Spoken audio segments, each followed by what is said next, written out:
started just to keep this on time. Thank you for joining us today or this evening. My name is Katie. I am the director of the APA DC chapter. I'm joined with Noah, our board member who's going to be hosting this event. Before we get started, we just want to go over some housekeeping and then I'll introduce APA. We will ask everyone on the call to mute themselves for the presentation. After the presentation, you're more than welcome to unmute yourself and ask a question. During the presentation, if you have any questions that come up, please add them to the chat. I have a direct line of communication with Noah, so we will make sure that your question gets asked, and then you're able to ask it as well. But we have a running list of all those questions, so please be mindful and to keep yourself muted. So if you aren't familiar with APA, we are a nonprofit trade organization built by photographers and for photographers. We advocate for copyright law. We help photographers run better, more efficient businesses. And the DC chapter is very active. We host monthly events, including social and happy hours, along with virtual events like our event this evening, in addition to exhibition gatherings, yoga events, just everything that will help you be a better and stronger photographer in your practice. We are running our annual LGBTQIAP+ photography grant. This is the 4th year that we are doing this, and we're really proud of this grant. It's $3,000, and it seeks to provide a financial contribution to photographers that have work in this space. So if you are interested in applying for this grant, please check out our website. After the application closes in June, our jurors will review applications all of July, and we will announce the recipient in August. Additionally, we have 2 events in July. We know many people are traveling, so we're trying to keep it light. We have a photo happy hour and a coffee break, which is where we're asking photographers to bring some of their favorite photo books to share with the group. We also have an assistance and crew list on our website. This is something that we try to update monthly. Anyone is able to join. We do check references, so it does take some time to get you added. But if you are a crew member or a photo assistant, please pay attention to that and get your name added. Additionally, APA National is hosting a call for entries for the APA Awards. There will be 46 awards this year from 15 categories and a best in show. It is a great opportunity for photographers at all stages in their career to get their work in front of jurors. So please check out the APA National website for information. And then additionally, if you aren't a member, these are some of our member discounts and benefits that are from brands across the country we're really proud to partner with. And lastly, if you are new to APA, you do get a discount for if you're interested in becoming a member. Sam, our membership chair, who is on the call right now, will follow up with everyone and provide this discount. So don't worry about not writing this down. And that is where I'm going to leave it. I'm happy to introduce Noah Wellman. I'm going to stop sharing my screen. Noah, without further ado. Thanks, Katie. Sure. So yeah, I'm Noah Willman. I'm a member of the board for APA DC. Thanks so much for joining us tonight. And I'm thrilled to welcome our guest and one of my favorite all-time portrait photographers, Chris Buck. Known for his distinctive style, his portraits are conceptual, irreverent, awkward, smart, weird, intimate, and always surprising. As with the best photography, his images often leave you with more questions than answers. And the first one is usually, how did he pull that off? Over the years, he's photographed everyone from Jay-Z and Kendrick Lamar to Donald Trump and Barack Obama to Cindy Sherman and Seth Rogen, and all with a perspective that's so unmistakably him. His portraits have won placement in American photography over 50 times, and he's the first recipient of the Arnold Newman Portrait Prize. His editorial clients include The New Yorker, The New York Times Magazine, and GQ, just to name a few. And he shot ad campaigns for major brands such as Coca-Cola, Google, Kia, and TD Bank, and won a Cannes Lion Grand Prix for his provocative diesel campaign, Be Stupid. Minor White once said, "All photographs are self-portraits." I can't think of anyone who exemplifies that more than Chris. I'm always impressed with how open and honest Chris is about his career and creative process. And we'll have an extended Q&A, so I highly recommend you submit your questions in the chat. And with that, I'll hand it over to Chris to share his work and talk about his career. Well, thank you so much, Noah. That was very nice. I'm just going to stop. Like, you can't get better than that. Um, Noah and I worked on a few jobs together, and so hopefully you'll have some revealing anecdotes and questions later on. I'm going to do like a short presentation, about a half an hour, just my little bit of my background and some images. But then, yeah, I'm excited to hear questions from Noah and from you guys. Um, so my talk is kind of built around showing the breakdown of some specific shoots, but it also has a bit of an overview of my career and some of the work. So Noah, can I jump right in? Okay, I'll take that as a yes. Yes.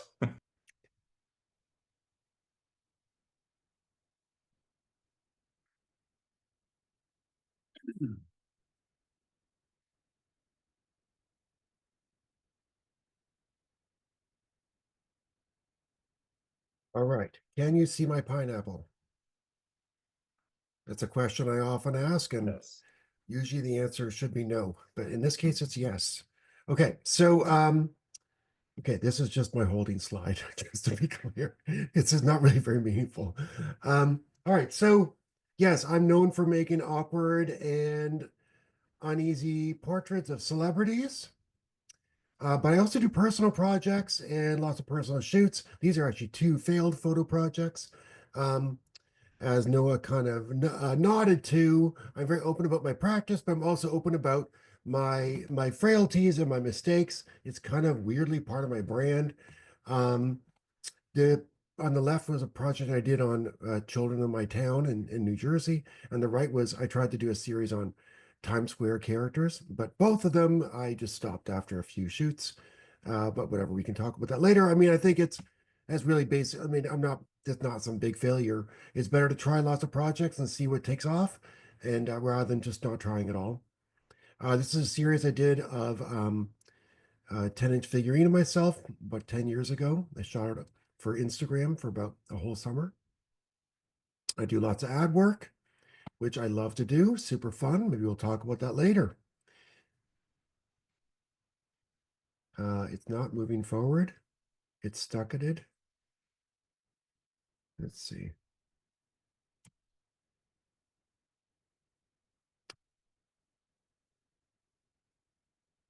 Got it. I'm gonna stop sharing and then come back.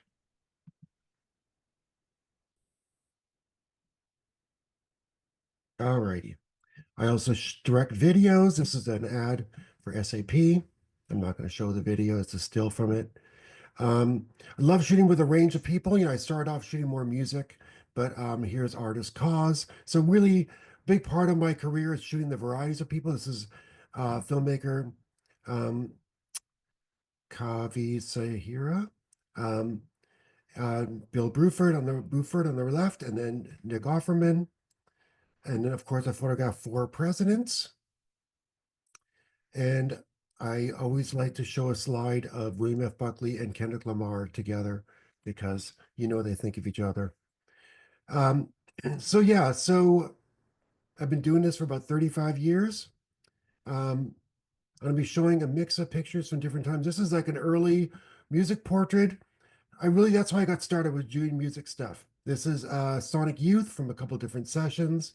Hear me, I'm awkwardly posing with them. Early in my career, I was shooting a lot of bands, and it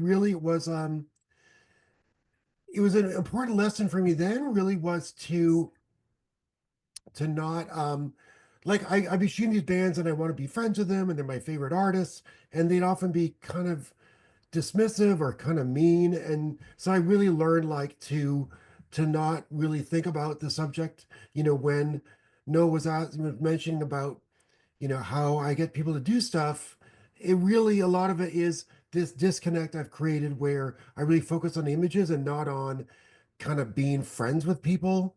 Um, I was a big fan early on of Anton Corbijn. This is the picture of him on the left, and I approached him in Toronto for an interview and photographs. This is Keanu Reeves on the right. This is really when I'm just sort of finding my way. I'm from Toronto in Canada and got my start there. Um, I went to school there and then spent a couple of years there. I visited New York. This is my teacher from college, Dave Heath, and he had actually worked in New York. He's from Philadelphia, but he was working in Toronto, and he gave me some great advice because I visited New York and I did some assignments, made some connections. This is for the Village Voice, and I was trying to decide if I should move to New York or not. And I was like, well, I'll build a career in Toronto, but then I'll take it to New York later. And he's like, no, no, go when you're young, go start at the bottom, because that's what's going to happen. You're going to get to New York and you're going to start in the bottom anyways. And so that's what I did. I got my ducks in line and I moved to New York. Um, this is a shoot for Guitar World magazine, one of my many clients, one of my very few clients actually at the time. I was working, I spent my first couple of years, racking up credit card charges and really just shooting the way I wanted, like as you saw, like just kind of like, for almost a very personal style. And then I realized that I need to make money. So I got an agent. This was my agent. His name was Julian Richards. And I bought some lights and I learned how to use them because I was mostly shooting available light, black and white. Started shooting more color, started getting some gigs shooting business people, which turned out that pays. So I started paying down those credit cards and actually making a living. But really, you know, I think that kind of one little story is a great example of how I kind of approach the whole thing, which is the balance of business and art. And spent the first few years just trying to figure out my style and being the artiste with a capital A. But then I needed to make money, and I really made some choices of trying to figure out what's going on in the marketplace, how to like connect to clients, how to serve the client's needs. And so it's really always been about kind of striking that balance going forward. I'm going to talk a little bit about my shoot with Chris Farley, which happened really just after I got this new agent. And it was kind of a weird, difficult time for me because I was turning 30 and I was really struggling with, even though I was getting some work, I really wasn't getting the work I wanted. I really wanted to shoot for like big magazines and get big profiles and stuff. But what was actually happening was I was getting kind of small jobs. Um, and so, oh, it's stuck at it again. I'm gonna stop share and come back in. I'm gonna get better at this. Okay. So I was obsessed with Irving Penn.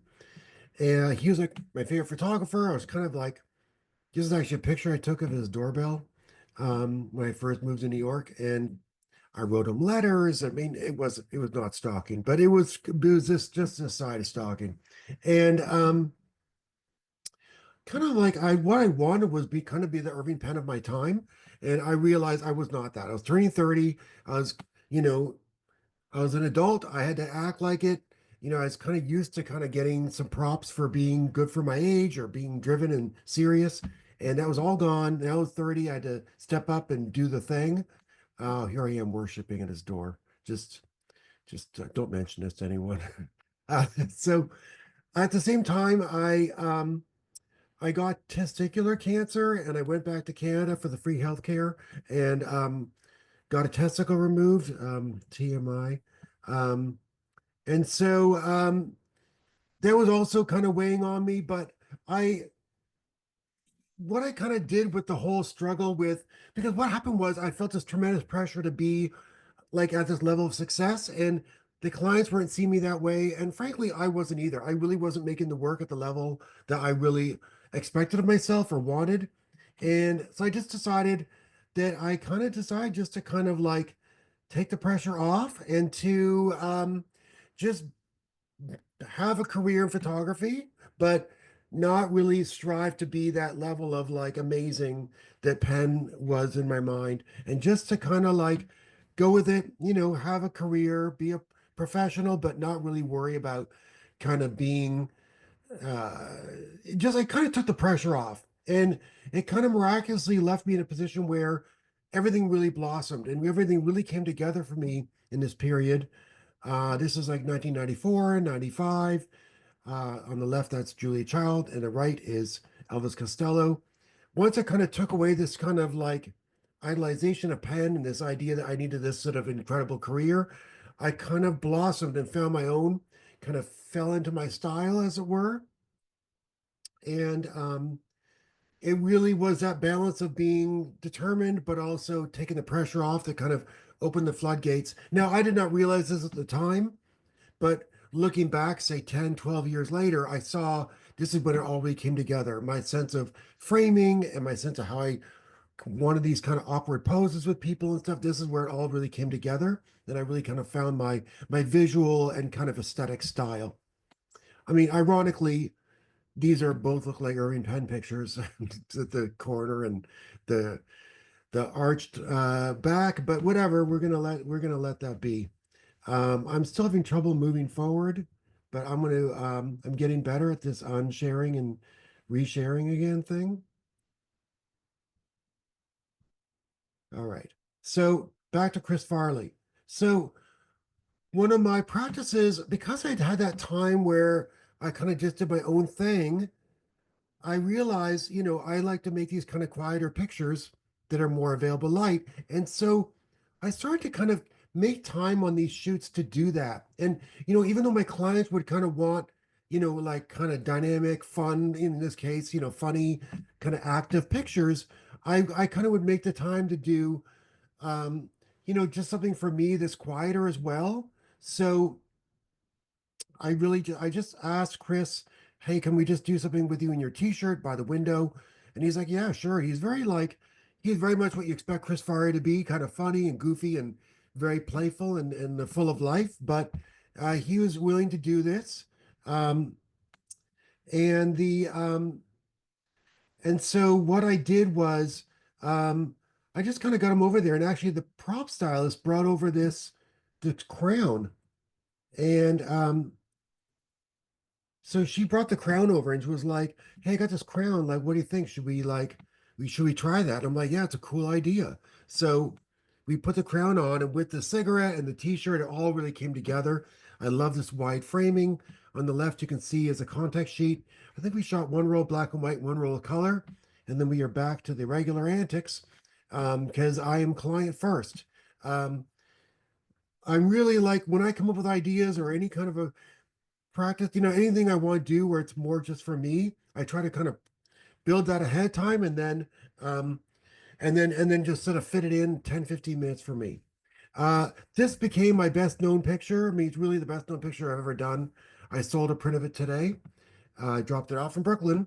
And I mean, this is one of these pictures that really has got away from me. Like, this picture has a life of its own, separate from even my credit, which is cool. I mean, this is the rapper Kid Cudi, who got a tattoo of my picture, which is crazy because I never even shot with him. So that's kind of bizarre that rappers are getting my pictures, which is, I mean, you can't get better than that. Like, that, just mic drop, end of the talk. I'll just stop sharing. Um, this is Joaquin Phoenix from around that same period, Johnny Depp and Willie Nelson. Um, the Johnny Depp shoot was like 5 minutes. I just like found this back hallway and did this shot of him. The Willie Nelson shoot was a couple hours, but by the time we kind of got acquainted and we're having some fun, I just asked him to do some stuff just that were more playful and just for me, and that's how we got this shot. Billy Bob Thornton peeing on the backdrop. No, this is the next shoot I'm going to talk a lot bit about in more detail.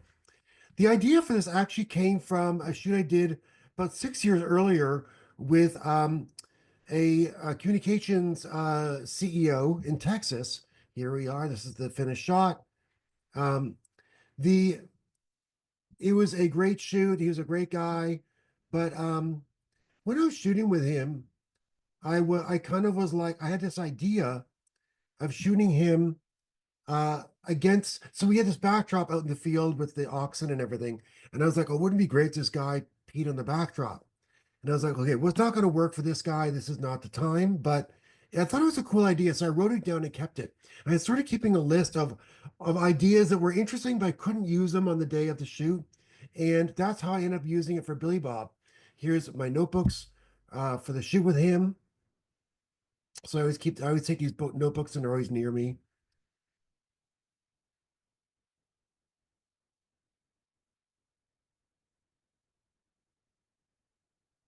It seems to be that when we let a new person in, it seems to freeze Oh, my I'm so sorry. yeah, I'm wondering if that might be what it is. I don't know, just it's a thought. So don't let anyone else in because they're already 20 minutes late.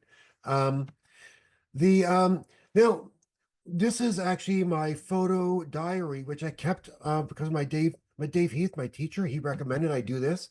This is going back a few years, but I show this and when I'm talking about ideas because it was so valuable for me. This was less about ideas and more about kind of it was sort of like this kind of interesting hack where I kept a photo diary for 2 years and I would write down all the things that went wrong in the shoot. This is actually I run a photo group. We meet monthly, and this is actually our latest assignment. Is every shoot you do this month, you have to write down everything that went wrong, and then we'll talk about how that process was for you, if it was meaningful. Speaking of meetups, I've actually got a workshop coming up in 10 days in Brooklyn, New York, beautiful Brooklyn. Um, it's going to be kind of an intensive version. It's a 3-day workshop with multiple assignments and critiques, portfolio reviews, a live portrait demo I'm going to do where I actually try to make a home run picture right in front of you. This is not a lighting demo. This is actually trying to make a banger crisp picture in front of your eyes. And then we also have a VIP guest with Amy Kellner from the New York Times Magazine, who is a client and a friend, and she's got amazing eye and amazing perspective. And so that's going to be awesome. So the workshop, I'm sure Noah's going to be happy to put a link in the chat. Um, the workshop's going to be awesome. It's in, as I said, in 10 days. I do this once a year, and my next one will probably be in a foreign country. So if you want the workshop to be in English, then you can come to this one.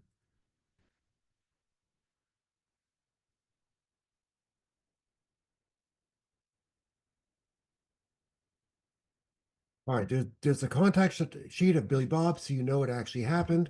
People ask me if it's all photoshopped. No, it's not. It's real urine, 100% validated and notarized. This is a crazy shoot because even though that was the one that's the iconic picture, we actually got 3 different setups that were all really interesting, and we barely spoke on the whole shoot. And even though I'm a big believer in like building a relationship with your subject and making a connection, sometimes just stuff comes together. This is me lying on the bed and he's standing over me. And let's just say it was, you would not be doing this in the post Me Too era. But Billy Bob and I, we had appropriate boundaries and it was all good. This is Jay-Z, Leonard Cohen, Ozzy Osbourne, and Jim Carrey, Will Smith. My wife tells me I'm a prophetic photographer and I have the ability to predict the future. Steve Martin. I think we're going to talk about this one. Yes, we are. Okay, Steve Martin is an homage to the great photographer Robert Duaneau, one of my favorites. He did this amazing picture of Picasso. I'm actually a big Picasso fan too. I know that's kind of a rare thing. Most people don't really know about this guy, but he's he's actually someone who's difficult to photograph. If you look at the photographs of him by the iconic portrait shooters like Irving Penn, one of my favorites, or Arnold Newman, they're actually not very good. They're kind of a bit, you feel like Picasso's kind of controlling the pictures, but here it feels very Duano, and I think this is really cool. Anyways, this is actually the idea of the editor. This is the story from PDN where they broke it down. The photo editor at Premiere, it was her idea, It came from doing yoga, and she was looking at her hands and doing some pose, maybe downward dog, I don't know. She was looking at her hands and she was like, bread fingers. So she came to me and she pitched it in not this email, but one of these emails. And she pitched this idea to me. There we go. She pitched this idea to me, and I was like, that's cool. Now it's funny, you have these shoots and the pictures come out of it and they become, part of your oeuvre or whatever. But looking back and actually breaking down this shoot, I realized most of the conversation was about what hotel we'll shoot in. So I went to multiple hotels in Manhattan and did location pictures, trying to get the people showing me around to be in the pictures because it helped to give, you know, uh, context and perspective. Um, but ironically, we got the hotel room, we booked it, and then they gave us a different room than the one I scouted. So, photography, it's all about being ready to pivot. Here's some Polaroids and some other shots from the session. Steve was great and very intimidating, but ultimately very much a gentleman, easy to work with. It became the cover of the PDN annual, and this is actually how the picture became well known. There's actually me and Linda, who it was her idea, um, and it got lots of speculation about the lighting, which actually I don't remember the lighting, so this guy could be right. I don't know. There's lots of homages to my homage, which is cool. Very proud. All right, we're moving on to the next one. This is a series I did of people all named Chris Buck. This is in rural England. Well, his name is Chris Buck, obviously. I was big on doing personal portraits, a personal series. I did one of people on their all fours. It basically came from I had my work just cratered at some point. This is around 2004, about 20 years ago. My work cratered, and I figured that if I make some great personal work in series form, it'll bring all this work back to me and I'll be back on top. I did a series of celebrity lookalikes. This is Paul Cooper. This is Brent Mendenkoff, who of course is George W. Bush, and this is Bill Gates lookalike. And then I did a series of famous people where they're not visible. This is Russell Brand, and oops, that's not Russell Brand. This is the cover of the book that he became the cover of. So it's pictures of famous people where they're not visible. Michael Stipe, Jack Nicklaus, the great golfer, David Lynch, he's in the picture. It's funny because Jack Nicklaus, I had to explain kind of the history of conceptual art before he'd do it because if I'm not seen, why do I have to be in it? So I had to explain. But then with David Lynch, I'm starting to explain even just the basic idea, and he's like, I get it. And he just stepped into the shot. It was great. Okay, back to Chris Buck. So this came actually when I got an email from a fellow who was a furniture salesman he had a furniture shop in England, and he emailed me saying, hey, congratulations on the URL, because I had chrisbuck.com. And I was like, who is this Chris Buck? And so I got this idea, I should photograph like just a bunch of Chris Bucks. It'd be a great promo piece. And so I started doing it. And the first one I did was this guy on the right, the contact sheet, and the pictures were super boring, just a whole lot of nothing. And I realized I was being too nice to them because they kind of felt like family. And so then I started here's some business cards. I started kind of giving a little speech to all of them. This is the map showing Chris Bucks around North America. I was really obsessed. Um, this is me with the guy in England wearing my Buck shirt, which I'll be wearing at the workshop, by the way, in case you want to see the shirt in person. Here's some outtakes with Chris Buck from England. And so when so I did that shoot, and the pictures are kind of boring. And I realized I need to give a little speech. So I'd kind of give a little speech beforehand saying, hey, look, because what happens, I'd kind of be protective, as if like I'm kind of, like I am, because they're like family of being protective and guarded. And so I realized I need to make crazy pictures. So I just would give them a whole little speech about how I'm not going to protect you and all this. And it really helped. And frankly, the people didn't really care. And they just were like, whatever. Um, It ended up being super fun. I shot all around, well, it was mostly England and Canada and the US. And it was a great series. It's now on my website. I shot it for 18 years and then finally released the promo.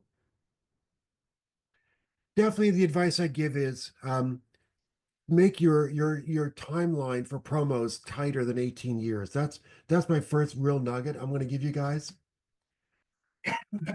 Pardon me. Okay, I'm going to talk about advertising a bit. Here's an ad shoot I did for Old Spice. Old Spice are an awesome client. This is my favorite kind of client. Clients who are willing to alienate some of the audience to really get commitment from a portion who are left. Because these ads, I had no idea. They showed me these layouts and I'm like, I have no idea what this is. Like, this is so bizarre. This is just so weird. Like, I don't know what to make of this. And then when I met the creative directors, I was like, oh, now I get it. Because they were kind of these oddballs. I made a treatment to get it. Now, this is for a subsequent job for the same client. So I'm using an image from the ad. This is a classic thing you do to get ad jobs. You make a treatment where you write and you show some of your images. This next one involved kind of this kind of robot man. And so I like to show images that were kind of like robot-like. And this is what you do is you show I already got this. I've already done this a million times. And it was like also hot girls in it. So I just showed some hot girl pictures, which was a little more challenging because that wasn't really my thing. But hey, I'll do whatever it takes to get the job. And of course I got it. Otherwise I'd show you a different deck if I didn't get it. One of the things that was really important for me in expanding my thing, of course, I'm known for shooting celebrities, but I realized a lot of the ads I shoot are with regular people or real people models. So I started to really embrace shooting regular people. This is actually an ad I did for Hewlett Packard in rural Ontario. This is a real woman on her honeymoon, which is awesome. One of my favorite pictures. This is in Texas for Texas Monthly. This is in Connecticut for ESPN magazine. Back to our ads. So doing ads is a huge team. When you do editorial, you got a handful of people. Maybe you get a prop person or hair and makeup. That's about it. And you're producing it with your client. But ad stuff, you have a giant team and you're doing all kinds of stuff. We had a prop stylist who built this is supposed to be like underarm residue from deodorant. We had a really interesting conversations about this is an email where the prop stylist is asking, no, you say you want bits of hair and lots of chunkiness, but you don't want it to look gross. Can you help me kind of clear up the distinction, please? So doing ad work is super fun. Here's some outtakes on set of us shooting on the beach in California.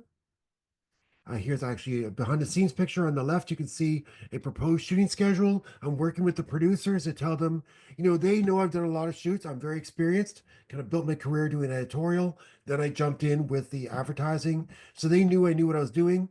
We had to do 3 setups in one day. So I give a full breakdown of how I think the day is going to break out. And then, of course, they have other aspects to balance and they tweaked it and did what they wanted, but they really want to get my input. On the left, actually, that's the hero frame for the talent. You can see we do a lot of work in post to make it work. Here's the hero frame for the other shot. So I love working on advertising. Obviously, it pays better, but also I find the experience really enjoyable. I find I kind of my mentality is more like the advertising people than the editorial, even though I kind of made my name and kind of my aesthetic is more editorial. I think more like the ad people, kind of thinking outside the box, looking to break things, looking to make things different and weird. I'm really like super driven, looking to like challenge, preconceptions. Um, and whereas the editorial people are more kind of like government workers, kind of like I got a job, I don't want to lose it. Advertising, they kind of like they're looking to move up. So they're looking to prove like how they're special, kind of like freelancers. So I actually have a lot of fun with the ad people. I mean, I get along great with editorial people too, and have some great friends in that area. But the ad people, I just have a more easy connection with. This is an editorial shoot I did for the uh, the New Republic, which is a kind of liberal magazine out of New York. So we shot in the White House. So It did not involve a location scout. They told us which rooms are available, and I just Googled map room and mural room, and I looked. I chose the map room, even though it was smaller, because here shows the current president in that same space. This is basically where I photographed President Obama, and I liked it because I wanted to bounce the lights off the back wall behind the president, and then have it kind of wrap around. Um, So you can see here, I have the lights behind kind of wrapping around, just a little fill light as well. But I really want to get the look. I was taking inspiration from this earlier shoot with Mickey Rourke I did, where I tried to mimic my available light aesthetic, where I had the lights in one room and they kind of bounce around, and then the subject's in a secondary or third room, and the light bounces around and then hits them very gently. And that was kind of the vibe I was going for.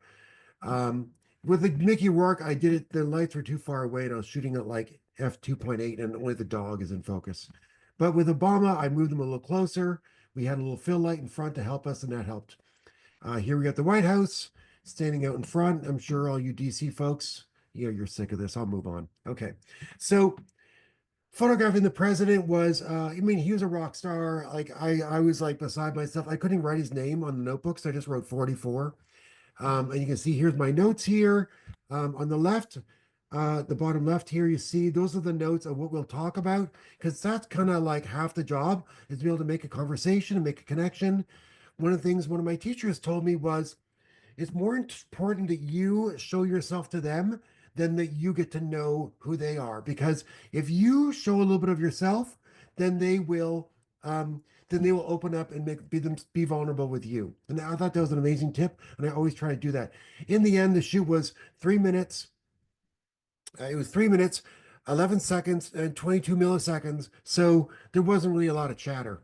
This is the one behind the scenes shot, um, taken by my art director, who was so nervous he couldn't even hold the camera straight. Um, okay, so we kind of do look, this is a political shoot, so they can't really control it because of, the whole free speech, First Amendment thing. But the White House communications folks want to get a basic idea of what we're shooting. So we agreed between us to do a tight shot, face on, and then kind of a classic 3/4, think like astronauts, Life magazine, and then pulled back, showing the whole scene with all of our apparatus. It was kind of a fun kind of third setup. So the way we did it was we did the first setup for a bit, and then the Secret Service were like, okay, let's move it along a little bit. So we moved to the second setup. All right, sir, hold your head. Okay, 3/4, blah, blah, blah. I said, hold your head position, but look back at the camera with your eyes. And he looked at me and said, I don't do that. And I snapped the picture. And that's how I got this picture.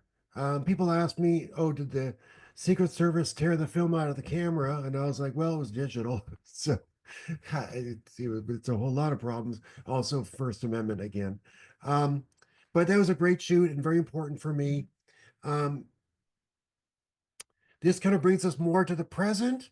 Um, one of my kind of big things I kind of like been thinking about the last like 5 or 6 years is trying to combine my kind of personal aesthetic that's a little bit quirky and odd and such, and but trying to make it more kind of accessible and kind of more immediately inviting. And this is kind of like what I've been leaning into over the last 5 years, where I'm trying to like still have my kind of my personality in there, and kind of like even like dark kind of undertones, but to make it more fun and accessible. This is actually an interesting thing that's been happening more too, where I've had people, because I've been continuing to lean into my kind of aesthetic, people now come to me asking to make their portrait, and they'll pay me like a commercial rate to make their portrait. Here's two examples.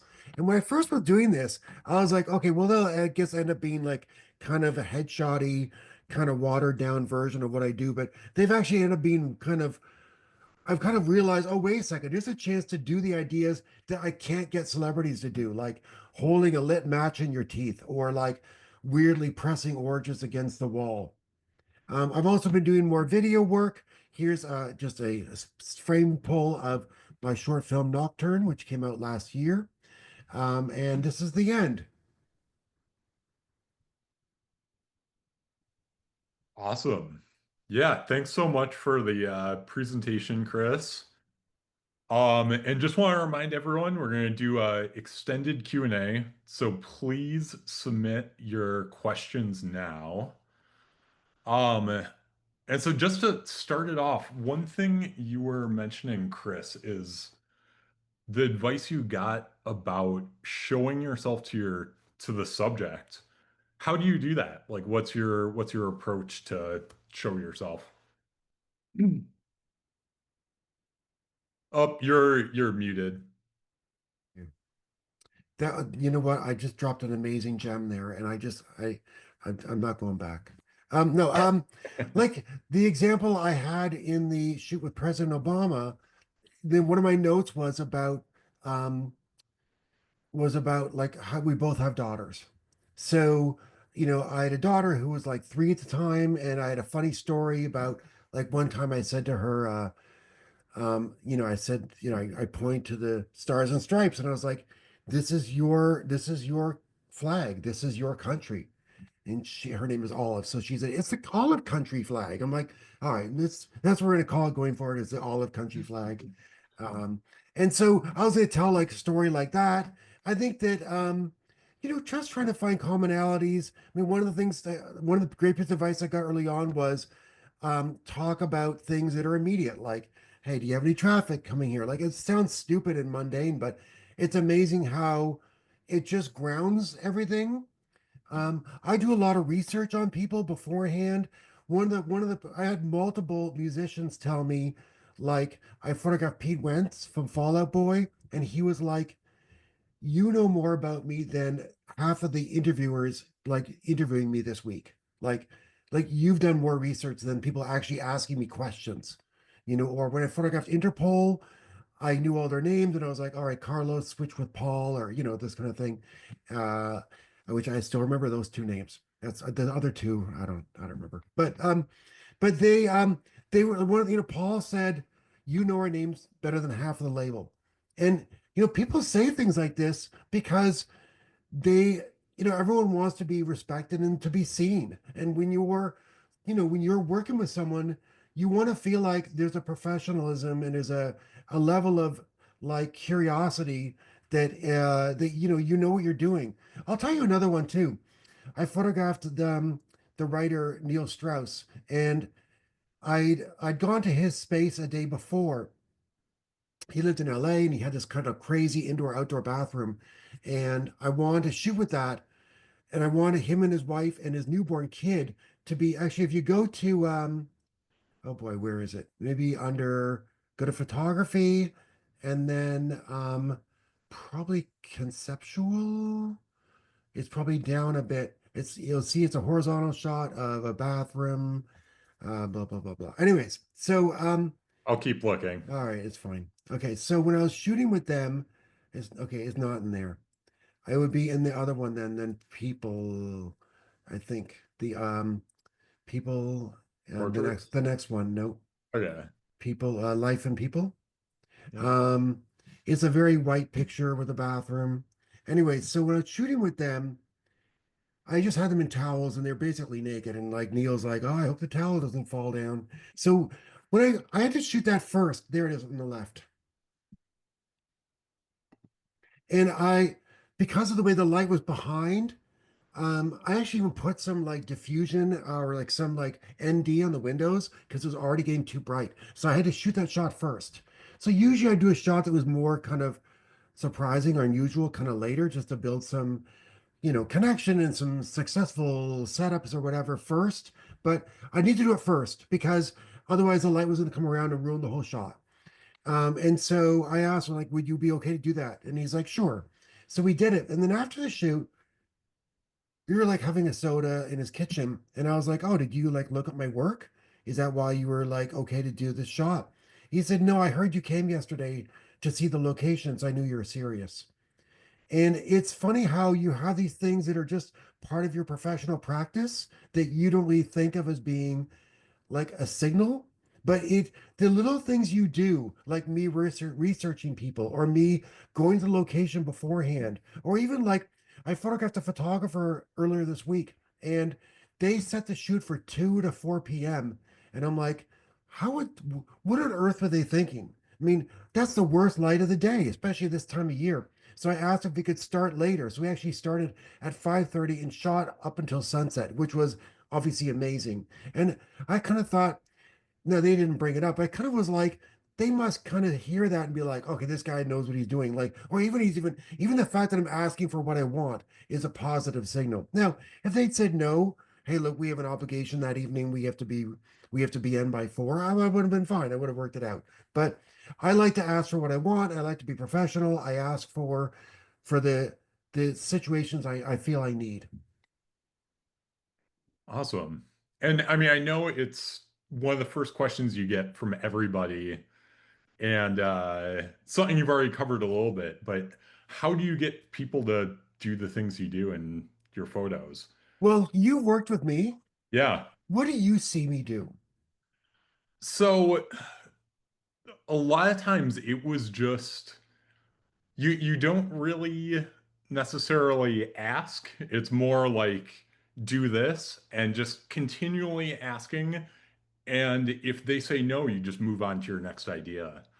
Um, and it just feels like, yeah, just one thing after another, you have your whole list and just kind of work through it. Um, yeah. But yeah, I mean, I would love to hear what you think, like Well, it's funny because your like there's process. another assistant I'd worked with years ago, and she said to me, "Yeah, people ask me how you get people to do stuff," Yeah. and I was like, "What do you tell them?" She's like, "I don't know, you just ask." Like, and I Yeah. think that the way you describe it, I think is great because one of the things I do is I ask with conviction, and the way you put it is great because I will be like, rather than saying, "Oh, I got this kind of crazy idea," like, you think you'd be okay to like do this? It's like it's more like, well, the way you said it earlier when we were talking, you're like, you'd be like, put your elbow on the table. All right, cool. Like now lean back. Okay, now lie on the floor and pretend you're sleeping. Like it's sort of like it's almost like Simon Says, like, well, we do this normal thing. We do this normal thing. Okay, now you're gonna have your no pants on. Like it's sort of like you kind of take the steps. I mean, that shoot I did, I showed early on of the filmmaker Kavi Zahidi, where he's in his underpants. I knew I wanted to get him at least close to naked. That was actually done with Amy Kellner, who is the guest for my workshop. And when I met with her, she said, "Hey, I got this job for you." I'm like, "Great." And I said, "Do you have any creative direction?" She said, "Make it not boring." Which I think is the best creative direction I've ever gotten. And the first thing I thought of when she said, "Make it not boring," is I've got to get him naked or close to it. And so when we got to his apartment, which is a tiny Brooklyn apartment, and that backdrop is literally hung in one room, and then like the railroad apartment, like I'm shooting from the next room, like it's so tiny to fit a 9-foot backdrop in there. But we started shooting the backdrop. We were shooting there for at least an hour before I had the courage to say, here's how I framed it. I'm like, how am I going to ask him? So I said, "Hey, are you wearing interesting underwear today?"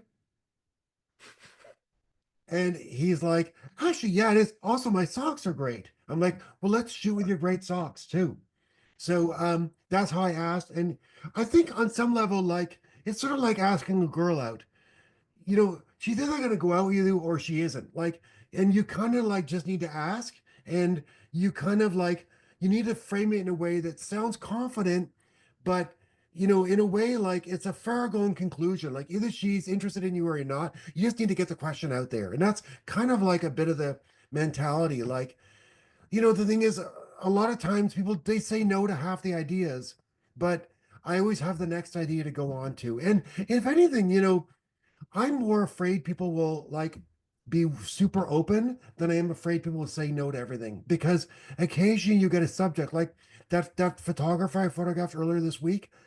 He said to me, "I'm open, I'm here, whatever you want. You're a great photographer, and I'm just honored you're making my picture." I'm like, whoa, like mind blown. Because he's like, I can't say who it is, but he's like an icon. Everyone in the room knows who he is. I was like shocked he even knew who I was. So I was like, oh shit, like I hope I gotta go for the crazy ideas.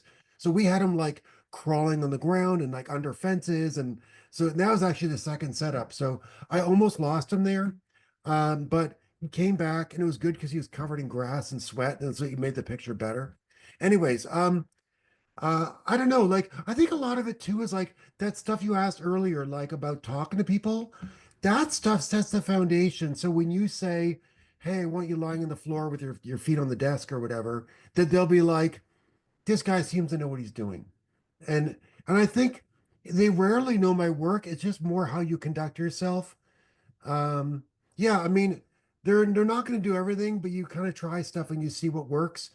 Yeah, and I think too, like a big part of my mentality is I'm here for the best picture today. And if this magazine never hires me again, or this subject, this publicist like blacklist me, I'm okay with that. Like I won't like it. I'm gonna be upset if I find out, but like I can live with that. Like I'm not here to make a nice, like I'm not here to be friends with you. I'm not here to like have you hire me for your next book jacket or whatever, or your next movie poster. I'm here to get an awesome picture today. And if you tell your publicist, I never want to work with this guy again, then I'm okay with that. I'll tell you a story. I was shooting with Ewan McGregor when he did that Train Spotting movie. We shot him in an actual like squat in the East Village of New York, which was like, populated with like people who are living there illegally. And I think I found the most disgusting room with the best textures and stuff, and it just smelled like BO, the whole thing. And I think the guy was actually a drug addict who lives in that room. So I'm in there with Ewan and I do like a Polaroid with my assistant. And then I'm in there with Ewan and I'm like, I show him the Polaroid. I said, I want you to lie on the floor like this. And it's just sort of lying in a doorway, lying on the carpet. And he turns to his publicist and says, do I have to do this? And she says, just do it and then we'll leave.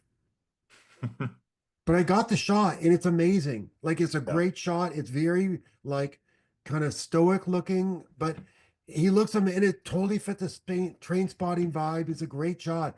And it's like, one of my most favorite pictures of that era. Yeah, and I think like one thing that I was really impressed by working with you is how confidently you would ask for the ideas you had, but as soon it never felt like there was pressure or negative emotion afterwards. Right. Like it felt like the subject could feel free to say no. If that was the case, we would just move on, and it never really would lead to like negative outcomes. It was Thanks. That's a great observation. I mean, I think often I just sort of laugh and be like, okay, but how about this one? Like, and I yeah. just like pivot to something else that maybe is like, I mean, look, you know the shoot with Billy Bob Thornton? Like, Mhm. he actually said no to some things. like, Yeah. like, and what he said no to was sitting at a table with a bowl of potatoes. And in fact, he became very angry and he said, if you bring that up again, I'm leaving. Wow. So I had researched him, and when he was first in Hollywood, he had so little money, all he could afford to eat was potatoes. So he'd eat potatoes all the time. And so it was actually like a thing. Like so he would pee on the photo backdrop, but he wouldn't sit with a bowl of potatoes quietly. So you don't know what people's like vulnerable points are. Yeah. So we have a few questions from the audience now. Um, so we'll start with Matthew Ricola. So you can unmute yourself if you want to ask your question. Otherwise, I'm happy to ask it. You know me, I'm not shy. Yeah. So one of the things I noticed during your presentation, which was great, by the way, thank you very much, is that when there were some technical difficulties, you had, you identified them, you immediately came up with like a short-term solution. By the second or third time it happened, you had kind of come into a rhythm to like sort of overcome it. And by the fourth or fifth time, you had identified a probable cause for the solution and were able to move on, and it didn't happen since. So that is an amazing ability to kind of move from detail to like 30,000-foot view and back again. Is that something that you feel like comes naturally to you, or did you? I think all of us who are in this room, this digital room, have this ability. When you do a photo shoot, this is one of the things, anyone who's a photographer, especially when you're dealing with like time, like, like a photo sitting, you're a complex, intelligent person. You can't not be, because you're balancing multiple things that are in different realms. You're dealing with technical things like your light is changing and you have to like change your ISO or your shutter speed or whatever, right? You're dealing with um literally time. Like you might only have a few minutes to work with someone. You may have to like be balancing, should I stick in this setup or should I pivot to the next one? Because this is diminishing returns. You're dealing with a personality in front of you who you need to be get on good terms with, but maybe not. Like my whole thing is like I want you to be comfortable enough, but not too comfortable. Like when I say jump, I want you to say how high. I don't want you to say feel so comfortable you can say, I'm not interested in jumping. Jumping's not my thing, right? I want you to ask me what kind of jumping you want. So it's there's I think that's what it is like in the moment I need to deal with multiple things happening at once. And that's kind of what a photo shoot is, right? Is like it's a high stakes situation where you're balancing like at least a dozen things. And like three or four of them are pretty like intense and like involve like high level kind of like calculations. Um, I mean, in a way, like, that notebook I keep, one of the reasons I have it, like it's always next to me on shoot is like I'm dealing with all these things at once. My brain is totally full. Like the idea of like, okay, what do you want to do next? I'm like, I need to look at my list. And look at the list is partially like I just need to give my brain a rest and just focus on one thing rather than like the three things I'm thinking about at that moment when you ask me what I want to do next. Because I'm like obviously looking at the light and the sense of the subject. And I'm looking at the publicist, like are they about to lose it or whatever it is. Like I need to balance all those things at once. So yeah, I mean, I your example is very cool. I mean, I appreciate that. Um, I'm actually not that good. I'm not a technical person. So in a way, like all that stuff I kind of had to learn. It took me like a good 12 to 15 years to learn how to light well. I knew I knew how to learn light well when I was on a job with some top assistants in Los Angeles. It was a commercial job, so I had the best assistants, and we had some complication. We were lighting the subject, but there's reflections in the window in like an office setting. And I was like, oh, well, we should do this, put the light here, then a flag here, and I got the solution before the assistant did. And that was when I knew I'd arrived. Like I figured out a complicated lighting fix before the assistant did. And I was like, finally, I'm a good photographer. I mean, well, I'm good at lighting. But yeah, I mean, the technical stuff, it's we have to do it. I mean, I kind of don't care about that stuff, but I need to do it because I need better pictures.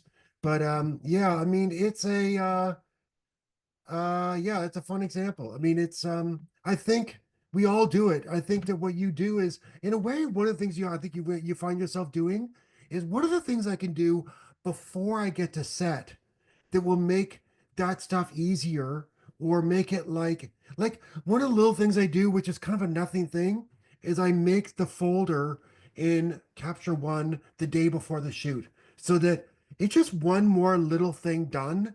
It just makes my mind at ease, and also it's just one more little detail dealt with because I don't have to deal with 100 things on set.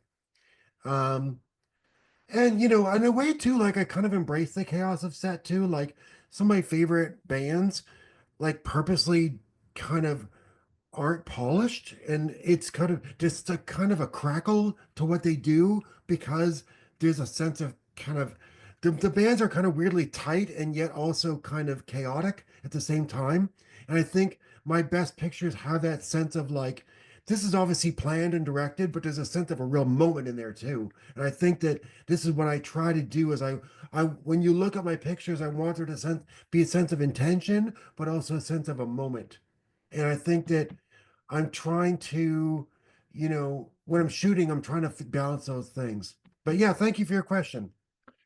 Thank you. One follow-up on the technical side. So I know, like, when I was working with you, you had an amazing assistant, Michelle Watt, who's been doing Who's, incredible who's an things amazing, now. she's a great photographer now. Oh, Like she's yeah, actually she's killing eclipsed it. me. Like you should have her in. Like you Yeah. should interview her because she's amazing.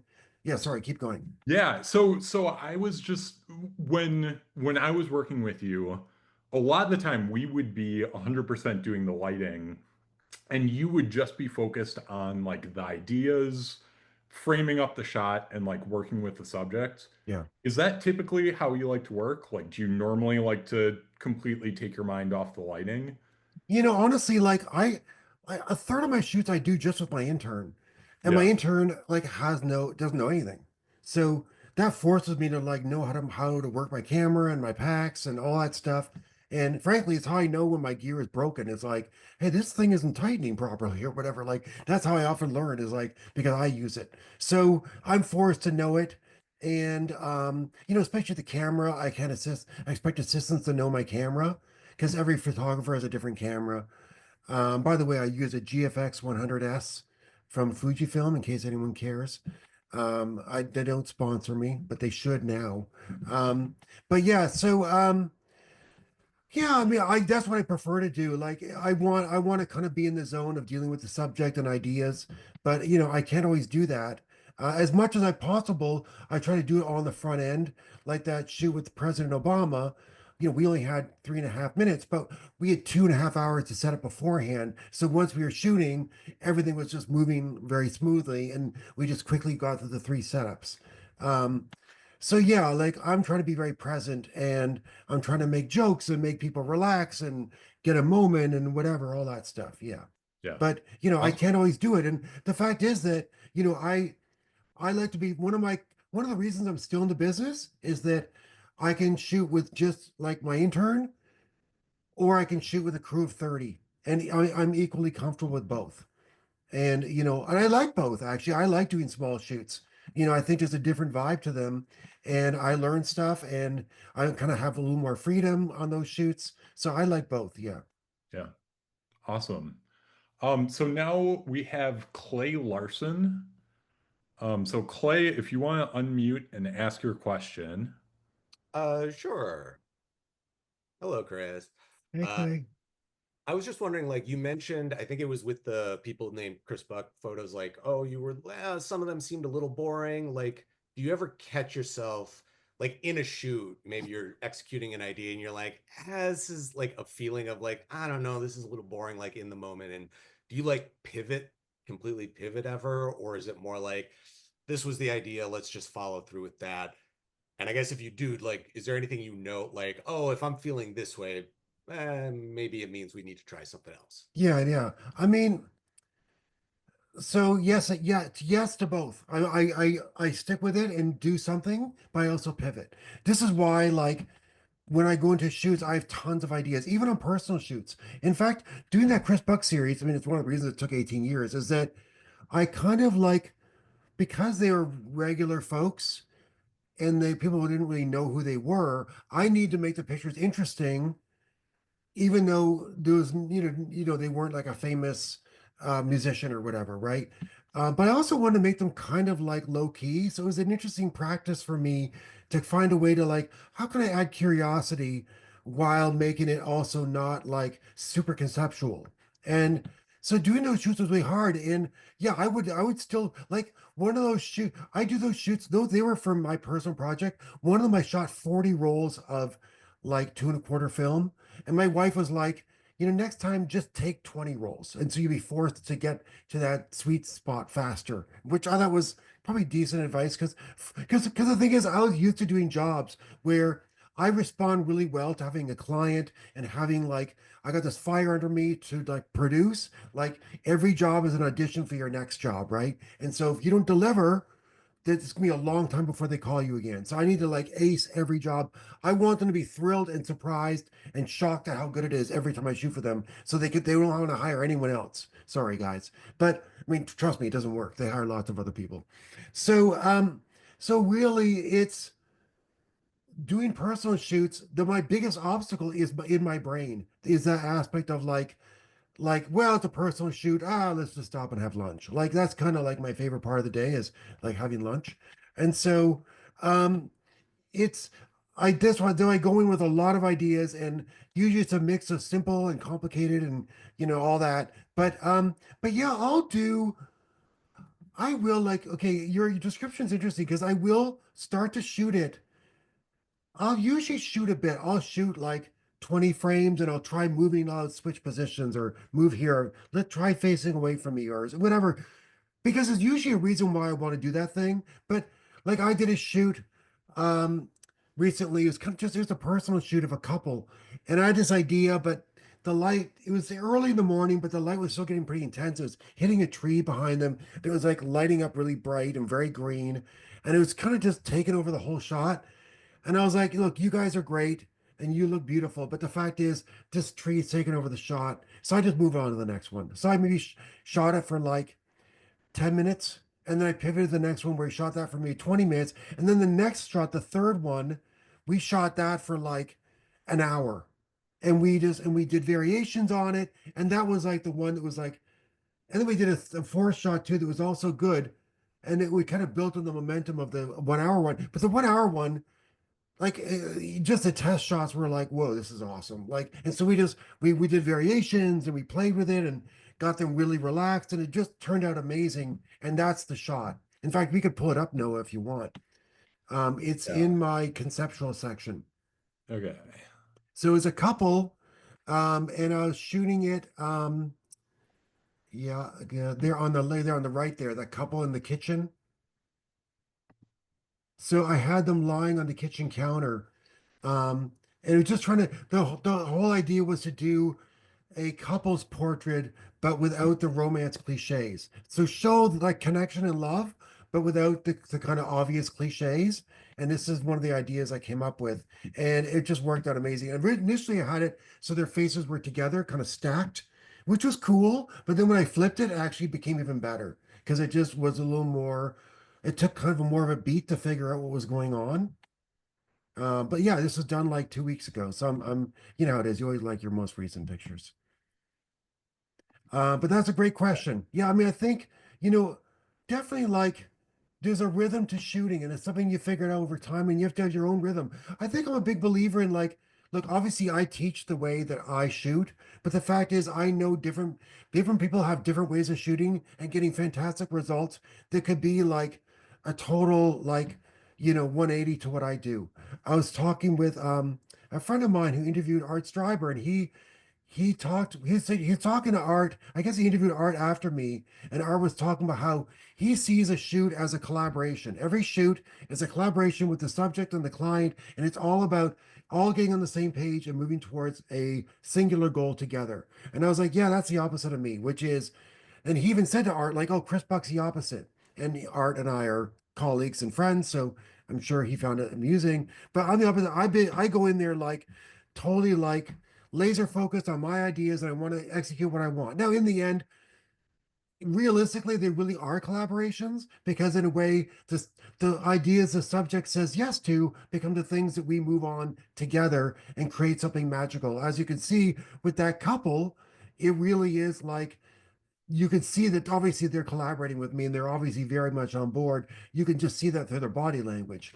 But you know, I went into that. That guy actually he's an advertising creative. And I I just was like, hey, I want to shoot you and your wife together. And he's like, okay. And so yeah, that's kind of where it went. Um, but I mean, it also worked out great because she's a designer, he's a writer. So I think that's one of the reasons why they are game. Like when I first said, I want to photograph you in your bathing suits, there's kind of an awkward pause, and he's like, okay, but I told them that beforehand, and they sent me pictures of themselves in various bathing suits, and I got to choose. So, I don't always share these ideas beforehand, but hey, Noah, why don't Yeah. you actually scroll through the pictures? Like if you just go to the top and then like just start the first one, then you can see there's the arrow, but then people can ask questions and then just have images coming through while we're talking. Yeah. So next we have Shay. So Shay Potter, if you can unmute and ask your question. Yeah, Chris, thank you so much for sharing your work with us. I'm a new photographer, self-taught. Um and I was most intrigued by your field notes. I have a little bit of a well, I have a lot of bit of a analytical brain. Um but what came to me is I wanted to know like what was your timing method to capture your notes? Are you one of those that just you're in the moment, focus on what you need to focus on, and then at the end of your session, you just do the rapid brain dump in your book? Or do you try to find moments in between your shot? Well, it's far more lazy than that. I hope you're not too disappointed, Shay, because the way it really works is that the ideas I have. So here's what I do when I'm preparing for a shoot. I write down ideas I have for the shoot based on my research and just initial ideas. And that's when I do my brain dump. And I just put everything on the page that I think could be interesting. And people often ask where do ideas come from? And often it just comes from like, I don't know, childhood trauma and just stuff. Like it's not like I really look to paintings or movies or whatever. Like I'm sure that stuff filters through, but it's not like I'm really looking in the world for ideas. It's more like I just start throwing things on the page and I really throw everything on the page. It's totally unfiltered. So it's like, so I'm a man. So my ideas are often very sexual and violent and inappropriate. And those ideas don't usually end up being shot. Now, occasionally I do think of Billy Bob with his backdrop, and sometimes I'll do kind of violent looking images or whatever. But the fact is that some version of that sometimes squeaks through that are a little bit darker or weirder. Um, and like this one of the sheep, like it's just some kind of psychology that comes through in my images. It does come from like deep in my psychosis and such. Um, and so I usually just dump that. And then what happens is most of the ideas that I actually shoot with the subject don't really like, there's a lot of ideas sort of left on the page. And so I'll take the ideas that are even vaguely practical and I'll just put them, those are the ones that go into my like big ongoing shoot list of like so let's say it'll be like one idea when I shot Jim Carrey, I want him to wear those ass chaps, like those like leather bar things where you can it's like leather shorts, but you can see the butt through. So I want him to wear that. So in my list, it would say Jim Carrey and list off it would say ass chaps. And then another idea I had was to have a light in his mouth. And that's actually one I pitched to him, but he tried it. He's like, I don't feel it. I don't think it works. He said, it's not a good idea. I said, well, Jim, it's a good idea. It's just not a good idea for you. And so he's like, all right, fair enough. And so it's that's an idea I can maybe do with someone else in the future, right? Um, so it's when I'm shooting, I'm just in the zone of shooting. I'm not writing anything down unless I'm adding to my notes of the shoot. But I'm really just, it's sort of like in gentle repose afterwards. I'm like going through, I literally will actually go through my scribbled notes of shoots, like maybe even 2 years later, and then I'll put them into a master like document in Word. And then so what will happen is when I'm coming with ideas for shoots, I'll write down all these ideas that are new, and then maybe like a day before the shoot or a couple days before, once I've kind of done a full like just dumping of my brain and maybe even discussed ideas with the client, then I'll go to that master list, which is like now like insane. It's like 40 pages long. And I'll literally read through it, and ideas will come up there that actually are like kind of like maybe the kind of trigger ideas in my brain. It kind of even just gets me in the zone. So I think just the way I started it was I just started writing down ideas for poses. I actually made categories like locations, poses, like hair and makeup styling, and I just write down stuff like wet hair or like lighting ideas. I'd write down like side lighting or light from behind. And I'd start writing down ideas based on other people's work or just things I want to try. And then over time, that list got to be kind of insane. And then then I put it into a Word document and printed it out. That makes sense? No, Yeah. that's really helpful. Thank you. Yeah, of course.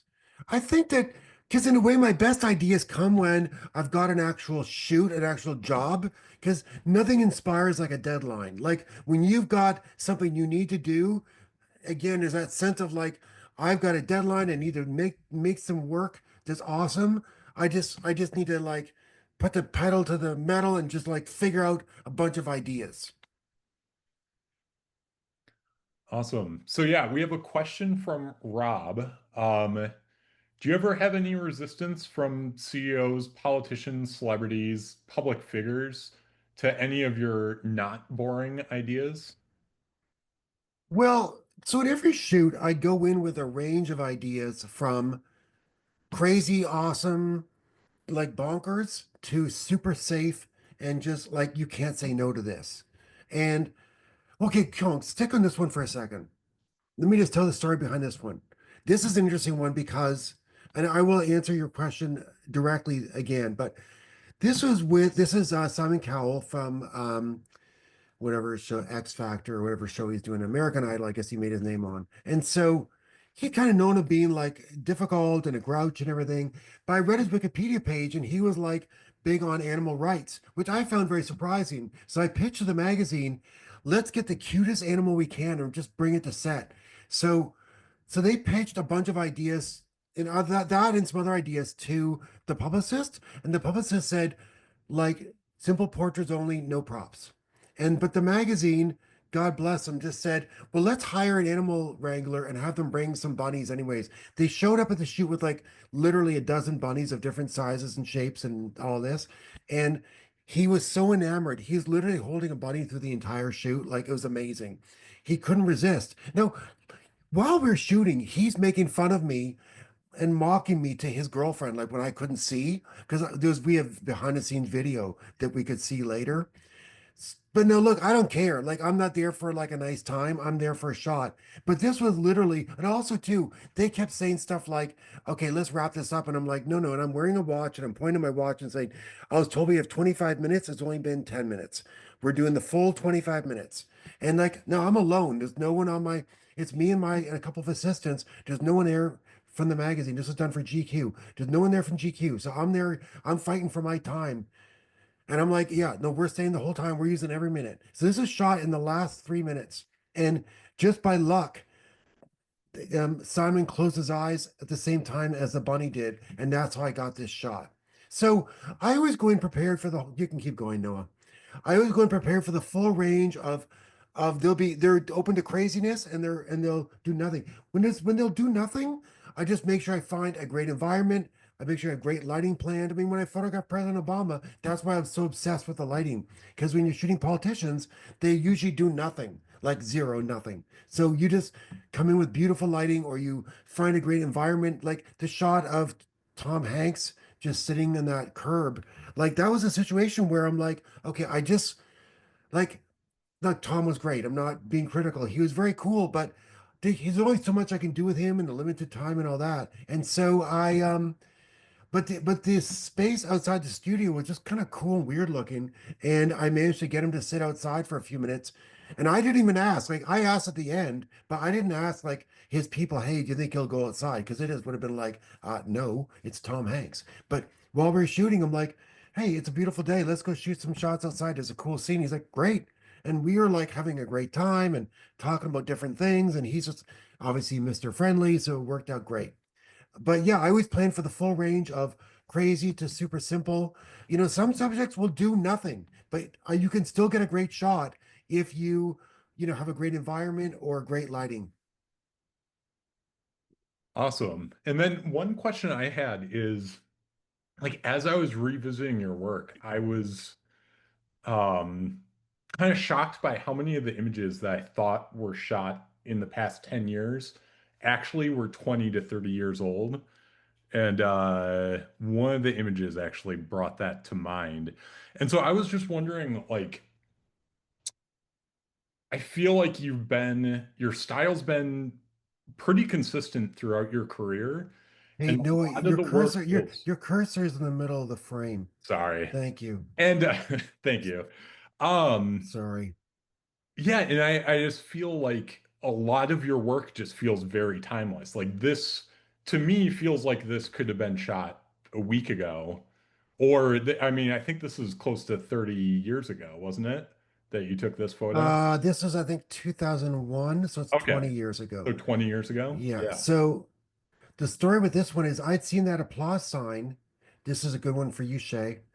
I saw this applause sign in a prop store, like a prop rental place in New York, and I just made note of it. I was actually on another shoot, and I thought it was cool. And I just made note of it, like just like in a notebook or whatever. And I remembered it when the Billy Joel shoot came up, but I didn't even tell the client. I just rented it and brought it.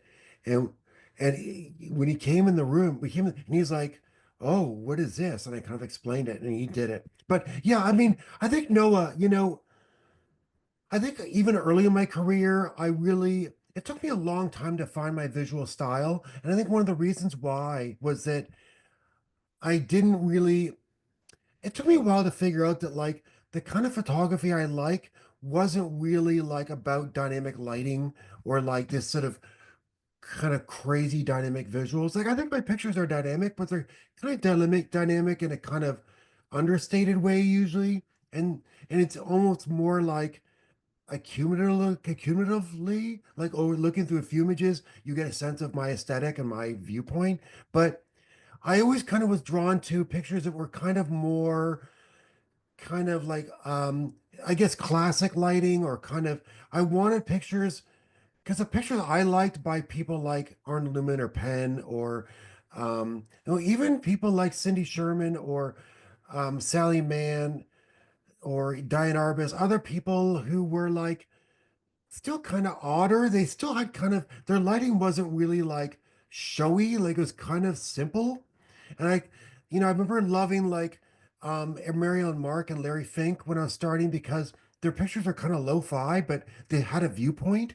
And I kind of want to bring that kind of approach to what I do. And in fact, my workshop a lot is about this way of thinking because my workshop, even though I'm doing a demo, it's not about lighting. It's about how to interact with the subject, how to get more from people, and how to create this environment where something really exciting, kind of almost magical can happen.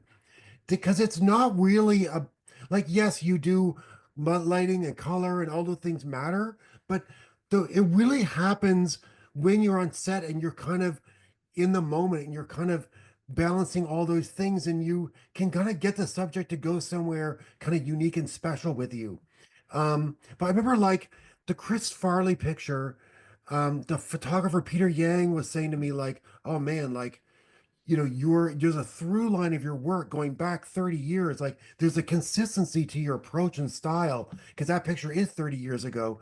And I was like, "You're not going to find it in my portrait section because he's Yeah. I don't show I try not to show dead people because I want to show that I'm a consistent well, that guy's dead. But uh, I want to show a lot of dead people because I want to show I'm a living photographer with living subjects. But it's a but yeah, that kind of thing. I just want to, in a way too, like I probably missed out on opportunities because my work didn't feel kind of the moment because certain trends would come and go and I wouldn't be part of those trends. So I actually think I lost opportunities because of that. My work didn't feel like it kind of represented a zeitgeisty thing. So in a way, yes, it might feel like it the through line going back to decades feel like it works, but it doesn't it didn't in the early aughts there's a certain vibe to sort of lighting and retouching, which my work does never had at that time. So it's both good now, but it was kind of bad then. Yeah, I mean, it may have given you more longevity too, where Yeah. maybe you weren't as busy at that point, but I just mean, and I longer. think even the way I work with subjects and the way I have this attitude of like, it's about the picture now and not about building these relationships with publicists and stuff. Yeah. I'm sure that's lost me work. Like I know it has. And because the fact is that I'm so focused on, but I do think it's given me longevity and that people still consider me a relevant photographer now. I think I'm making work better as good as ever. Like just pictures from 2 years ago, like a year ago. Like I think I'm This making as good photo's work now. recent, right? Sorry Yeah, to interrupt, that's but from last year. Yeah, yeah, great, amazing photo. thank you. Yeah. I just got my new camera and I put it in the bag to take this picture, so I was very nervous Yeah. that it would leak. Just a photographer, between us in this room. Yeah, totally. But whatever it takes to get the shot, I will ruin my camera. In fact, I will like get injured. I remember when COVID happened, I'm like, I was taking every job. I'm like, I've risked my life far more than getting some kind of virus, like to get a good shot. Yeah. So next we have Aaron Packard. If you can unmute and Yeah, go ahead and ask your question. Hey, fantastic. Aaron. Hey, how's it Good to going? see you. Fantastic presentation. I really wish I could make it to New York, but I mean, I think you answered a lot of my question with Shay's great question. But I mean, how do you keep the fire going? What keeps you going, man? You know, I don't know, um, like I wasn't accepted in middle school. I mean, that's the best answer I can give. It's the most realistic answer, but the, also like I actually feel like when I do these shoots, I really feel like I can do better. Like I really try to make my next shoot the one where like I finally arrived, like I finally hit my stride. Like I really feel like I don't like I'm proud of the work I've done and I know I've made some images that are awesome, but I kind of feel like there are flukes. I mean, I know it's weird to say because it's like a few hundred of them, but it's there's so much luck involved in this that I kind of feel like I have to bring my A game every time to have even a chance to get an exceptional picture. Because the thing is that making a good picture is actually, especially at the level of all the people in this room, is pretty easy. Making a great picture, like I don't make a great picture on every shoot.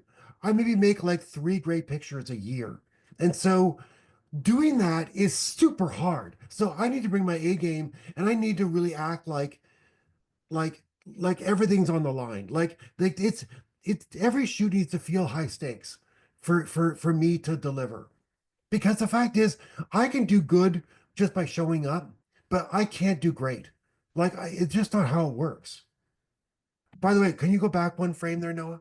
Yeah. Okay, this is a photographer. This guy is actually my daughter's piano teacher's husband. And whenever I take her for lessons, Maria would say, "Hey, Bud wants to talk to you." And I go in the back of the house and it would be Bud. And he'd be like, "Hey, how's work going for you?" And I'm like, "Oh, it's good." So Bud was a still life photographer in New York from like the 60s through the 90s. Okay. So he's this character and be like, "Look, let me show you this stuff I'm working on." Okay. So every time I see him, and then finally I was like, my daughter stopped taking lessons, but then I still was thinking about this guy, and I was like, God, this guy is like in his late 80s. And because he'd always start me telling me a story. Let me tell you the story how we need this picture. So he started telling me his long-winded story. And I'm like, oh man, like, oh, I gotta go. My daughter is finishing up. But then at some point I'd be like, these stories are kind of amazing. So then I pitched to a photo blog I'm friendly with. I was like, hey, we should do a story in this guy. And I found a few of his images and I kind of pitched like, look, he's this old guy. He was shooting, he used to work for Arnold Newman. He actually worked for Penn for a short time. He had all these crazy stories. He has that Stravinsky picture by Arnold Newman with the piano looking like a note. That was hanging next to the piano, like a print of it, where my daughter practiced like with her teacher. And I'm like, God damn it. So anyway, he would always tell these stories. So myself and another colleague interviewed him. So I went to go photograph him, and he's like, my throat's hurting. I gotta have a biopsy. I'm like, all right, we'll make it fast, bud. And so we were shooting with him, and he's like, you got some fucking flair. You got flair. Look, buddy. Look, you got some flair. You gotta. This is what he's saying when he's doing this. So, and ironically, it ended up being the best shot is him. He's like, I'm putting my hand here because the flares drive me crazy. Your picture's gonna look like shit. And so, yeah. So we actually had a big argument about um, whether the cursing stays in the interview. I was obviously pro cursing because it really made it. But anyways, it was about a tenth of the cursing stayed in the final version. Um, Aaron, I forgot your question. What was it again? Oh, I was just asking how you keep the fire going, and Oh yeah. yeah, I Well, think you kind of answered it just through the story, but I just think I do feel like I'm not there. Like I genuinely do think I can do better. Like I look at other people's work that is more visually dynamic or just their kind of ability to story tell is just so incredible. I'm just so moved by it. I'm like, okay, I need to move towards that. Like every shoot, I'm doing that. And frankly, you could pull up shoots of mine that are considered classics, and I'd be like, yeah, I could have that's okay. Like, it's okay. It's really not that great. Like, we really could have done better there. That wasn't really what I was trying to do. Like, I think that aspect of like feeling I can do better is really what makes me do really strive every time. I think also too, like the technical challenges, I used to never not really like the technical stuff because it was so hard for me, but now I love it because now that I'm quite technically proficient, I actually find the technical challenges like super fun, like especially on ad shoots where they're like, oh, we have to do this and this, we need to do combining video and and stills, and I'm like, cool, like I'll be like, oh, now let's try to like figure it out. Like now I kind of love that stuff. Um, yeah, I guess I'm really just I never tire for the challenges. Oh, that's Michelle Watt. That's actually a test Oh picture yeah. from a shoot. So next we have a question from Sam Leviton. If you can unmute and ask your question. Thanks so much for your presentation so far. Like I get how, you might be chosen for an editorial job because of your sense of humor and that your ideas, you're sort of generating that whole, those concepts yourself. But with your ad work, I can tell that some of them, it's like, this has to be your sense of humor in order to execute it. Because otherwise it would just fall flat. But I'm curious how much of the concepts come from the client where they're like, only you are able to execute this because they understand your vision and your sense of humor, or how much are you contributing in the, I don't know, the design of the concepts and stuff. So Noah, you can actually go to my ad section Yeah. if you under photography commissions there. So I mean, Sam, I think you kind of answered your question, but it is a thing where like in the editorial, I have a huge influence and it's a collaboration between me and the client and then the subject. But in the ad stuff, it really is they come to me and I execute their ideas. And the ideas are always theirs. They're never mine. I mean, there's a couple exceptions where we happen to shoot extra material and they liked it, but that's really unusual. I don't even shoot extra stuff on ad stuff usually because the ad people consider that a waste of their money and time. And so I respect that and I don't do it. But the fact is that I do think I get kind of, I won't use the word cast, like I get cast, just like the actor gets cast, I get cast for the lighting and for I think a big part of what I'm doing is the performance. I think they recognize I'm getting something from people that has a kind of complexity and maybe a kind of like humor, and they see Chris can get something out of these people that maybe isn't always going to be possible, or maybe they even have a funny idea and they want to make sure the funny lands, so they know that I'm going to do the things I need to do with the lighting even and the visual aesthetics. They're going to make the humor work. I'm a big fan of like things like Monty Python or the old Spy magazine that are kind of a dry sense of humor. And so I like photographs that there's a lot of kind of cheesy humor when I was coming up in the 80s. And I really kind of rebelled against that. Hey, Kashi, can you go back a couple, Noah? This one, actually, this was my idea. Um, we, they allowed me, this is a TV show, and the talent were very game. So we had them for like 10 hours or something. So they're like, hey, if you have some ideas, we can do them. So I had this idea of just very gray office with cubicles and then put like a very bright donut. We did a variation with a bagel as well. um, and actually what happened was when the third season came up, they couldn't shoot. It was too expensive to do new key art. So they actually, because it was during COVID, and so they actually went back to my outtakes from the original shoot days, and then this is how this got used, and it was awesome. It felt very good that they used my kind of like that's what I call like they termed it the buck walk around, where I'd walk around and find ideas in the space and then build ideas around them. And so they I love that they used the buck walk around for their actual ad. they actually did 2 ads that were based on things I came up with in the office. You can keep going if you want, Noah. But yeah, I mean, I really am just trying of working with them on performances and on lighting. Um, I'm really there to kind of execute what they need, but they're kind of coming to me because they know my aesthetic and they know I'm going to collaborate and kind of get it over the line, as it were, Okay. Thank you. Of course. Awesome.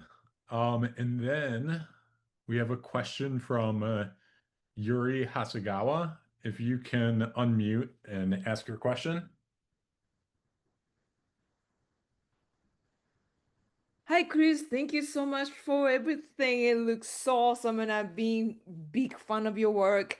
You just started the personal project you didn't pursue or stopped at the beginning of this Zoom. Yeah. That it looked amazing, and it's such a tease. I just wonder, like, why you stopped, and then like, can you tell us more about Sure. things? Yeah. Well, I don't know how much I don't know what kind of subject matter you shoot, but one thing you realize when you do personal projects is you need to, hey, Noah, why don't you pop over to the series section? We can look at a couple of those. Um, yeah, there's the Chris Bucks. The When you do these, one of the things with doing a series is it needs to last for whatever, 20 frames or something. And sometimes you do it and you do like 3 or 4 and you're like, there's nothing else here. Like the tank is empty. There's like whatever I can do with this idea has been done. Like I can't do a picture that's better than this or is going to add anything to it. So I think having an idea that has enough depth that you can keep going. I mean, in this case, there was hundreds of Chris Bucks, so I just need to find them and get to them. Obviously, I stopped this because I needed to like just finish the stupid series and just publish it. Um, but um, but other times, like so the two I showed, one was the Children of Montclair, the town I live in, and the other was Times Square characters. The For the Montclair one, what happened was I shot about 5 or 6 of them, and they're kids who are like my daughter's friends or colleagues, like in school. And what happened was I made the mistake of doing a blog post about it instead of sharing because I was kind of excited. Like the picture of the girl in the tutu in front of the chalkboard was really dynamic and cool, and I wanted to show it. So I ended up showing it like on my Instagram and a newsletter, and then it kind of like sucked the life out of it. And I'm like, well, I've already shown it. Like, there's no point in doing it anymore. Like, because in a way, like because I put so much pressure on myself to do super dynamic, amazing pictures, that doing that without like a sense of like a big reveal kind of was made it a bit pointless to keep going. And then the other one was the Times Square characters. And when I did one day of shooting on that, and I shot maybe 3 or 4 different people, so with their costume head off. And that one turned out pretty cool. Like the spacing is nice, and I like Olaf from Frozen.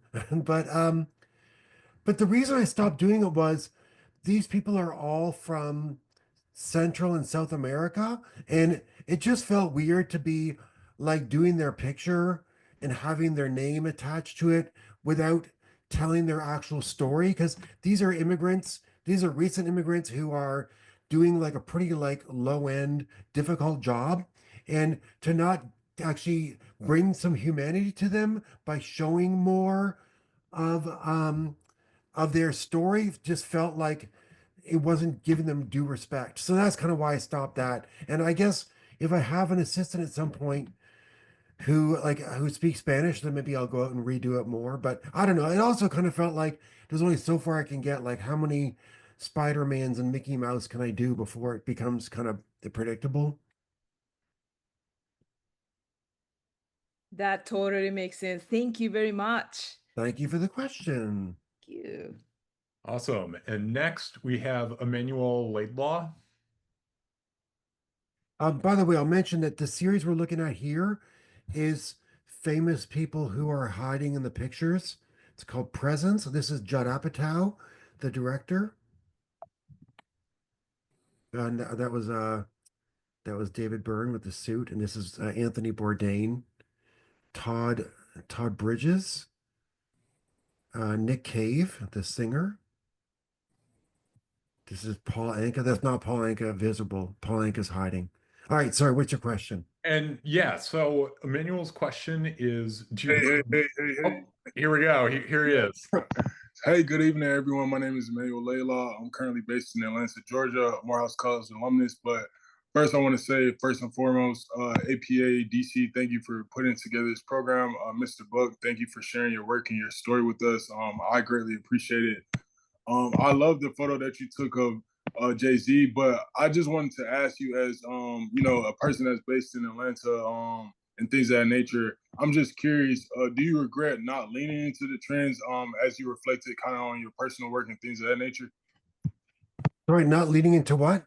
And into some of those trends that you spoke about as you were like, finding your finding No, not really, because it wasn't really my style. Like my style was more kind of like low tech or whatever. Anyways, like that's kind of like what I realized is the photographers I liked had a kind of simple approach, so it kind of was fine. Hey Noah, why don't you go to the blog? That could be kind of fun. Yeah. And maybe because if you go into the blogs, then you can so start with maybe like I don't know, go on. The one with the balloon. Because the blogs actually show behind the scenes pictures and stuff too, or like other extra outtakes. Um, the and if you go to the bottom of the blog, you can then click to the next one on the bottom right. So here's one thing I'll say about that. You know, when you're trying to find your way as a young shooter, one of the big things you realize is that people who have dynamic styles often those styles kind of run out of gas at some point and you end up having to kind of get a new style. And what I kind of realize is that, oh yeah, this is my new portfolio, very proud of it, with my printer. Um, and what you realize is for me, having a style that was sort of in a way less dynamic was better because it served me because I could use it longer. Also, it just was kind of like what I liked.